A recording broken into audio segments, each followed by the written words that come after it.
So now we're going to move into our next activity, which is super fun, and it's called blending. So we're going to experiment with what happens when we take one color from this side of the wheel and mix it with a color from this side of the wheel. But you can also go crazy and go within the wheel, add 3-4 colors, go nuts. This is just fun. So I'll show you how it works. We want to get some, first clean your brush, get some clean water. And we just want to make a little patch of water here. So it doesn't have to be too big. So we're just going to get a patch. And we're just going to pick a color. So I'm going to take this orange and I'm going to put it down here on one end of the patch and just kind of spread it out a bit. So it's going to start flowing and moving with the water, which is what we want. Clean our brush, and then I'm going to pick up, let's go this blue here, which is beautiful and dark, and we only need a little bit of this. And we're going to pop it in, and then we're just going to travel it across and see what happens when the two mix. And you might need a little bit more to get the color to be a bit more obvious. But it kind of looks, if we mix like, you know, blue and yellow, you kind of get this green. Again, we'll just add a bit more pigment to make that transition. It's kind of like this army green, which is really cool. So I messed my clean water with dirty water. So again, grab some water and make a little patch, and this time I might take red, get some beautiful red, and bring that across there. I want it quite pigmenty, so pop it across. And then I'm gonna get, I wanna see what happens if I get purple. What's gonna happen if I put purple and red together? I don't know. Ooh, it becomes like this sexy violet. Oh, I like that color. Yummy. That's exciting. This is what I love about watercolor. It's like, oh my God. So we're starting to see that you can get a lot of different colors just from these palettes. You can also try complementary colors as well. So they're colors within the same palette.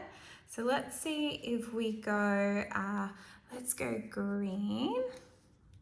So this lime green, and let's go the lime green and the yellow, I think. And ooh, that kind of reminds me of like those lime split icy poles with the ice cream in the center, and then the the sugar kind of coating lime coloring. That, oh, now I'm craving that. So yeah, cool. So keep playing around, keep mixing, matching, and I'll check back in with our next activity. So I do color matching and palette control a lot. So I'm always sampling and mixing colors to see what I can come up with and how they're going to interact on the paper. So this is a great little activity to do, and it's also one you can do with your kids. So again, there's no harm in this. They can just go crazy. There's no right or wrong way. It's just about open curiosity and exploring.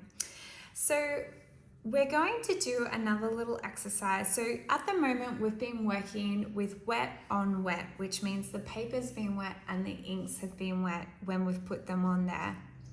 And that gives us this flowy, bleedy, soft look that I really love about watercolors. But the other option that we can do is wet on dry. And this is all comes down to really great with brush control. So this is when you want defined lines or defined marks, or very pigmenty marks. There's a lot of control when you use dry on wet on dry paper. So all you're going to do is we're going to practice doing some straight lines. That's all. And you can do this for 10 minutes a day for a week, and I can guarantee your whole art practice and life will improve immeasurably. I testify to that. So we're going to get our brush, wet it, and we're just going to pick up a pigment. I'm going to go for this purple, because I love purple. And we're going to do a bit of pressure control. So we're just going to start by we'll start with horizontal lines to start with. And you want to go as light as you can. And as straight as you can. And this is all about controlling your pressure.